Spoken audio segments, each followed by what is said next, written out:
Hello and welcome, my pragmatic mistletoes. It's SJB here, and what we've got going on right now is the most powerful towers in all of Bloons Tower Defense 6.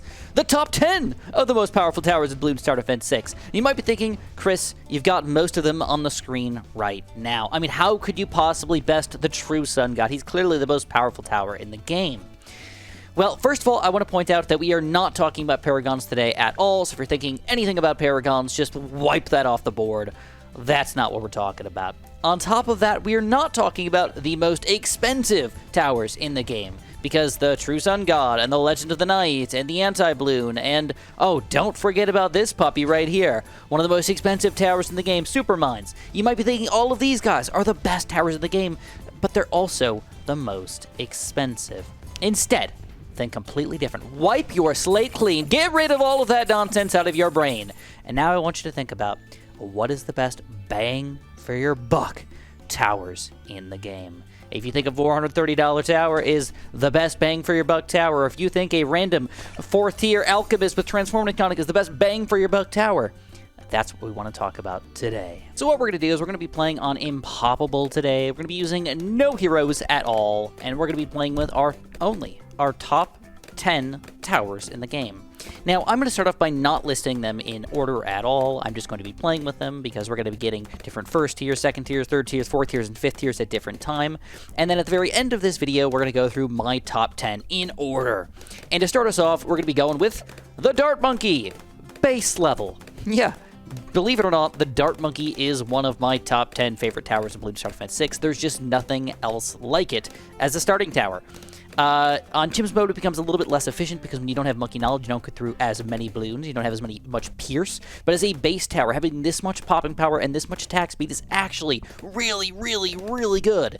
And I highly recommend that you get used to using a lot of Dart Monkeys in your games if you want to be a good BTD6 player. And don't feel bad about it either. Spending $1,000 in Dart Monkeys, even $2,000 in Dart Monkeys, might seem like a waste, but can actually allow you to get a lot of other weirder, harder, more expensive towers that you might not have been able to before. Another one of my delicious and favorite and best towers in all of Bloons Tower Defense 6, it's just gotta be that Dragon's Breath. It's only a 3rd tier tower, so speaking of top 10, the top 3 things you could do for me is type in S, J, and B.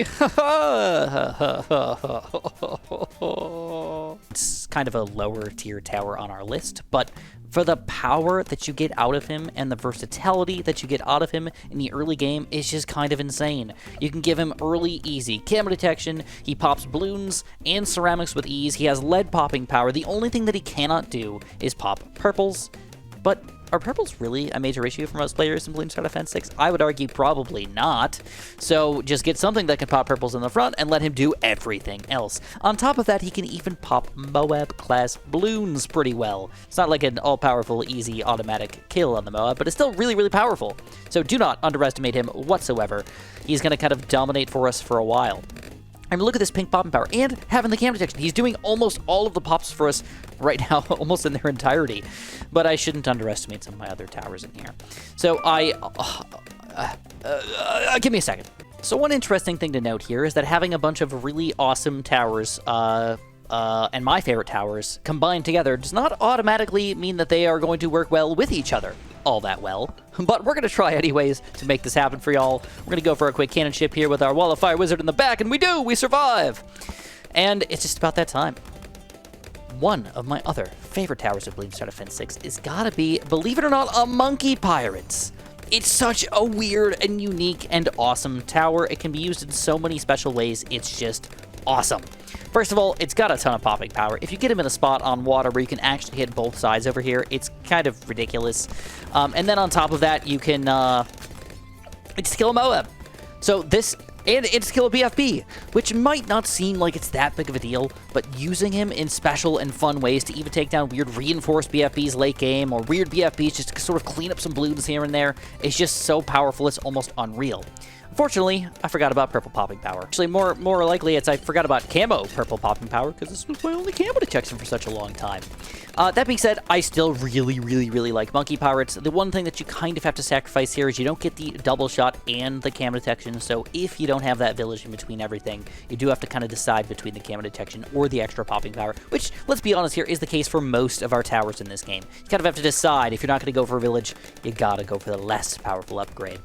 And that leads us right into our next upgrade here, the Hydra Rocketpods. And I'll be honest, I think you could go either way here. You could go for the faster, you could go for the focused, and for today's video purposes, I want to go for the focus firing and the laser shock, just because I feel like I need a little extra bow popping power. Plus, I just kind of like to be able to micro this guy just a smidge better.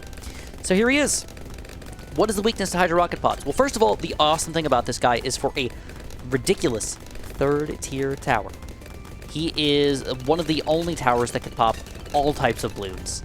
And that's kind of awesome. That just gives you a huge advantage. He can pop purples, he can pop leads, he can pop camos, he can pop camo purple and leads, and on top of that, he can still sort of pop Moabs pretty well, which is kind of weird. It feels like he shouldn't be able to do all of those things all at once.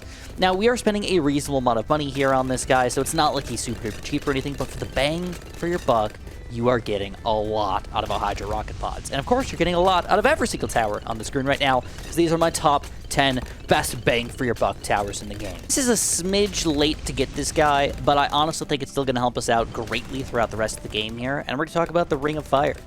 Now, the Ring of Fire is a weird tower, all right? You look at his range and you're like, how could that possibly be enough to do anything in Bloons Tower Defense 6? But it just is, because the power output out of this guy is so absurd, it doesn't matter if you have a small range. But if you are able to capitalize and put him somewhere where you have a nice tight little corner over here, or maybe even a slightly larger circle where you can kind of get a wraparound going, oh my goodness, he is a powerhouse.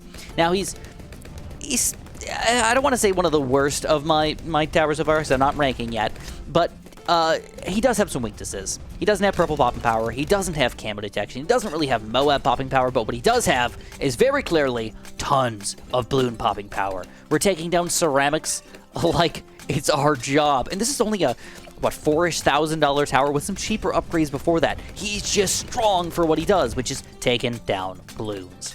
Alright, and don't forget that you could power up both Dragon's Breath and a Ring of Fire with an easy Gwendolyn play, which makes things just so much more powerful, guys. Trust me, it gets delicious. It's about that time to bring up the fact that we are currently halfway there. And if my list so far of my top towers in the game don't look anything like what your top list would be, that is fine.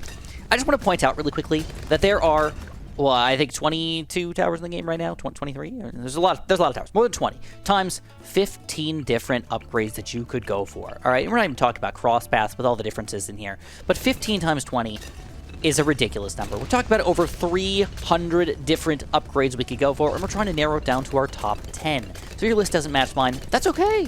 Don't feel bad about it, especially when the entire job of Ninja Kiwi is to take everybody's top 10 list and make it less top 10-y. So everybody has to have a different top 10 list. Like, that's Ninja Kiwi's job right there, to try to balance the game in the most effective way possible. So when you keep all that in mind, hopefully my top 10 towers sort of still make sense to you, but they are definitely still my personal list, my personal favorite use cases, and things that I generally find super useful in the game. All right, we got round 63 coming up in here, and there's one tower that I just, if I ever have the money for it, I just absolutely just get him. It's Artillery Battery, and I still need to go for that bigger blast Bloon Buster. He got a weirdo extra mega buff when they buffed mortars in the last update, which means he's even more powerful than he used to be when he was already ridiculously powerful. So what are the weaknesses to Artillery Battery? Well, he's not super great against Moabs, first of all. He's not super great against Camo Bloons, because he can't pop them automatically. Oh, yeah, crap.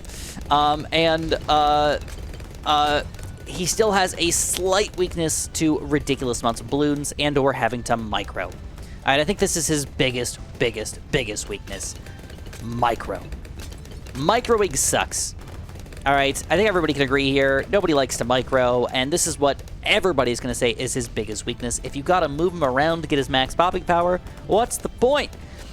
But he does have this super sexy, ridiculous ability that means that basically almost any amount of Bloons that are coming out against you just get demolished. And I think that easily makes up for the fact that you do have to micro this guy throughout the game. Making sure you're aiming on the right spot is not that difficult when you only have to do it every couple rounds here and there, instead of having to do it like every round or something like that to make sure you're getting the max popping power. It's only on the really difficult Bloon rounds or on the rounds where there's a weird amount of Moabs coming out or something like that that you need to sort of like micro and move them back a little bit kind of after the Moabs get popped. But any which way, Artillery Battery is just a powerhouse. But he's even more powerful when you pair him with our next tower on our list, which is going to be the Strongest Name Alchemist. So, Strongest Name Alchemist, I don't think you can make a list of top towers without including him almost ever. The amount of different ways you can combine him with different towers and synergize with them is just absurd. It's all about the extra power that you're getting. That's the main thing. I could give two craps about the extra lead popping power and all the other nonsense, but getting that extra Bloon popping power, Moab popping power, and everything combined together just makes you so ridiculously awesome. Just remember that if you are using your Alchemist, he is a support tower. He is not meant to pop the Bloons, even though he can pop some Bloons here and there. He is meant to power up specific types of towers, and usually those specific types of towers are towers that are going to have a lot of a reasonable amount of attack speed and a reasonable amount of pierce, or things that have a lot of projectiles. Top towers, in my opinion, are Artillery Battery, Tack Zone, or the 4th tier Tack, Dragon's Breath Wizards, and what else could we get? Ships are great. Hydra Rocketpods is actually really good. Base Super Monkeys. Ninjas in particular. There's a lot of different towers that you can use with them, but you do need to make sure that you obviously put him close to the tower to get him buffed. And you want to make sure he doesn't shoot too quickly, because if they shoot too quickly, that alchemy can actually wear off faster and make you less efficient and less powerful as a support tower. So, that being said, we currently have most of the towers on the screen right now, but the next few, I believe, are going to be 5th tier towers, unless I forgot about one. And we're going to have to... Oh, I did forget about one. Oh, the Marketplace! So I wrote down a list for myself. The Marketplace. Why is the Marketplace on this list as a top 10 tower? Chris, what are you doing? And why would you put the Marketplace on this list? First of all, I know a lot of people out there are probably going to argue with me and say, Chris, if you didn't put the bank on your list, you're an idiot. You're a garbage BTD6 player. What is wrong with you to include Marketplaces on your list? So banks can be more efficient if you use them right. I would still argue against that a little bit, depending on how you use them. But the reason why I like marketplaces is, A, you don't have to micro, so you don't have to worry about collecting things at the exact right second and putting money in them and collecting it at the right time and making sure you upgrade it and doing things with the bank to make it more optimal. You just wait and you make money. And waiting and making money is just such an awesome feature. It's just sweet. On top of that, if you aren't playing Unimpoppable or Chimps, you get extra lives if you use your monkey knowledge properly. And getting extra lives and extra money every single round for a very cheap-ish tower is kind of absurd. So marketplaces are going to be on my list here, and you can argue with me all you want, but I like marketplaces. I'm not even going to go up to a 4th tier or 5th tier. I think marketplaces are good enough for what they do. No round, yeah, that's exactly what it is. No fuss. They're a no-fuss, money-making, life-making machine, and I like no fuss. I first want to say honorable mention to our village.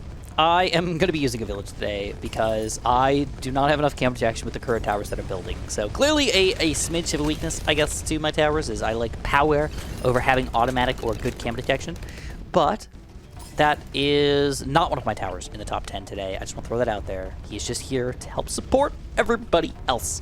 And it's finally time for, I believe, one of our other towers over here. We're going to be going for, oh, I think you have to say it, man, the Bloon Solver. If you're going cross-pass on Bloon Solver, 98% of the time, stronger glue. The other 2% of the time is when you are somehow overwhelmed with too many Bloons, which doesn't happen very often, to be honest. But the Bloon Solver is clearly one of the best towers in the game. There's just no way around it. He is dominant in pretty much every way. His only real weakness is big chunks of high-tier Bloons, like Reinforce, Oh My Gods, or Bads. And I guess that's not big chunks, right? Little chunks of really high-tier Bloons. The more chunks of low-level Bloons that you have coming out against us, the more powerful he is then. BFBs, Reinforced BFBs, Moabs, and Infinite Ceramics all get destroyed. Even DDTs don't really have an easy time against the Bloon Solver.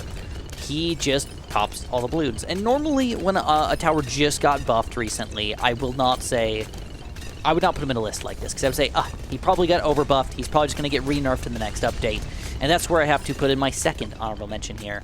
This is a tower that I believe that Will I even buy? I don't think I'm gonna buy it, but the Spike Storm or Carpet of Spikes. The Carpet of Spikes is my second honorable mention, and the only reason I say that is because I was just talking about how Bloon Solver has been really good, but only for the past like 3 or 4 updates. And Ninja Kubi buffed him, but then they buffed him again, and then they buffed him again, and they're like, you know what? Let's kind of leave him as he is because we just love how sexy the Bloon Solver is. And I was like, you know what? I'm fine with it. I kept expecting nerf, nerf, nerf, and they just have not nerfed him yet. So Bloon Solver is still top tier, and he's been like this for quite a few updates. On the other hand, Carpet of Spikes, even though it's one of the top towers in the game right now, it is not quite as long of an update. So I feel like I just kind of have to leave him out, you know, for now. We'll see. Maybe it'll make my next list or something like that. But you can see, we're having almost no weaknesses with our current strategy here.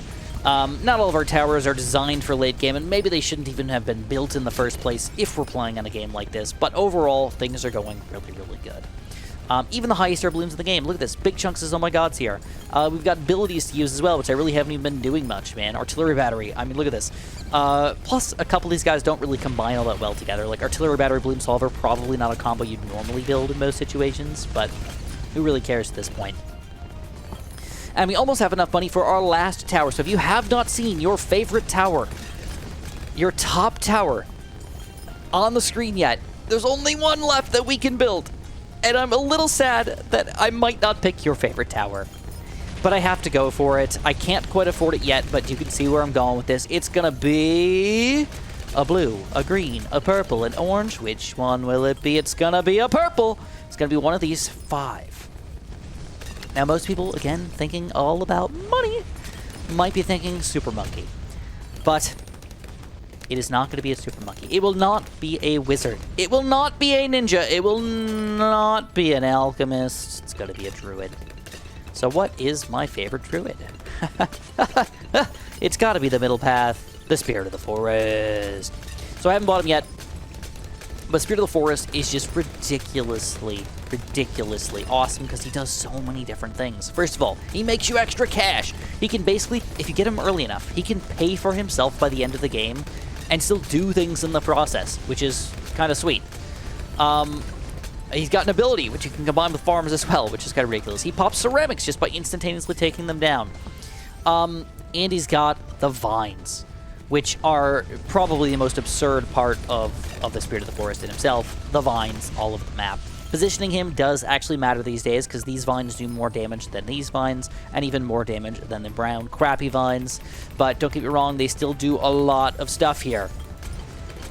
They can affect DDTs if you buy the Heart of the Thunder upgrade. So, do you have a weakness with the Spirit of the Forest? Straight up, only cam detection.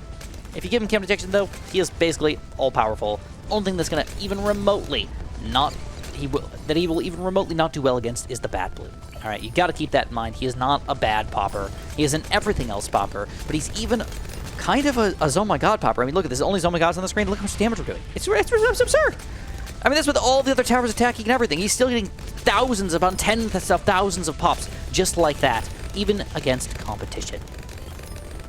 On top of that, he's got another really crazy ability, which I will not be using on round 95, but I might use on round 96, which can explode all the lines on the screen, give you tons of extra damage. So, like, what is wrong with the Spirit of the Forest? I got him last because he's a 5th tier, and he's the most expensive 5th tier that I bought today, but he's also effective and efficient and ridiculous. So it's a good point, again, to just recognize that all of these towers that we've built today are not necessarily the most powerful towers, but they are the best bang for your buck towers, in my opinion. There may be some others out there that I have missed or overlooked, and don't get me wrong, I wish I could include all the towers in this game and all the favorite towers in the game. Unfortunately, I can't quite do that, so we must chill with what we have right now. But I will say that I think I have a good variety. I built only one of each tower, so we've got at least half the towers actually built on the screen right now. We have one base tier tower. We've got a couple 3rd tiers. We've got a couple 4th tiers with artillery batteries and rings of fires. And then we do have a couple 5th tiers in the back here because it's tough to get a super duper efficient 5th tier tower, admittedly. All right, this is getting a little crazy here. the artillery battery in the back. This map's long enough where we should be able to handle everything. No problem here. Spirit of the Forest still taking things down in the back. And Bloon Solver, don't forget about him. But I do have a weakness. I do have a major weakness in my defense. I actually don't have a lot of bad popping power. Spirit of the Forest is not good against that. Bloon Solver is not good against that. Artillery battery is not good against that. A Ring of Fire is really not very good against that. Even this cannon ship is not very good against that. Hydra Rocketpods is not good against the bad. So what the heck are we going to do? Well, I was thinking we use one of our runner-ups, which is really, really good right now, but it may not be powerful enough to get us through this. And, ooh, 99. A little tricky here. Oh, I don't even have lead popping power. Well, we take him down anyways. And with all that, oh, we super $5,000 down. All right, let's get rid of the Ring of Fire because he's kind of worthless at this point. And we're gonna build the Carpet Spikes. I'll rebuild them after this round's over, just to make sure that we do pop the bad and we do win. And then we're gonna go over it. We're gonna go over our top 10 towers and we're gonna rank them, just for you puppies. All right, that's good enough for us. Get this guy back up in action, so we can say we finished the game proper. There we go. Woo! Spicy micro there. We make it happen for y'all. And the top popper here, first of all, is the Glue Gunner. We should probably just look around and just see who's got the most pops, but that honestly is not a good value of what they're doing for us. 100,000 pops for Hydra Rocketpods, 65,000 for the Monkey Pirates. Technically 0, but he had a lot. 726, 93 for the Dragon's Breath, 198 for the Artillery Battery, and 432,000 for our Lightning Fox Spirit of the Forest, and still, believe it or not, 5,000 for our Base Dart Monkey. Not too shabby. All right, it's time to rank them. Coming in at number 10 is our Marketplace. Yes, it makes money. Coming in at number 9 is the Monkey Pirates, and he's lowest on the list because, well, his base popping power is still not as good as it should be. Coming in at number 8 is Ring of Fire because the short range, it's difficult to use him properly. Coming in at number 7 is Hydra Rocketpods because you still have to micro him. That kind of sucks. Coming in at number 6 is Dragon's Breath. He's pretty powerful, man. Pretty powerful, but he's still 3rd tier tower. Coming in at number 5, we've got the Artillery Battery. And even though you have to micro him, he's so powerful. It's ridiculous. For mid-game, it's hard to beat him. Number 4, Stronger Stem. So many options, so many combos, so many ways to use him. There's almost never a game where you shouldn't be using a Stronger Stem. Let's be honest. The Base Dart Monkey at number 3. That's kind of weird, and I know that that's really, really weird, but I still think the Base Dart Monkey is something you need to get used to, and don't feel bad about using him, because he just is that powerful. And number 2, we've got the Spirit of the Forest. Yeah, you make that money back, you get that popping power. He should be up here high on the list. And number 1, I'm going Bloon Solver. I got Bloon Solver on Monkey Meadow, not Monkey Lane, to pop round 98 by himself. Round 98. He soloed round 98 as a like $30,000 tower. That's absurd. It's crazy. It doesn't make any sense. It shouldn't exist. Bloon Solver is just top tier, and we didn't even need to upgrade him with any sort of random village upgrades here. That's my list. Let me know what you guys think about it in the comments below. You can be upset with me all you want, but please keep it reasonable. Keep the complaints to a reasonable amount of complaining, or just let me know what your list is in the comments below. Thank you guys so much for watching, and have a super duper delicious day.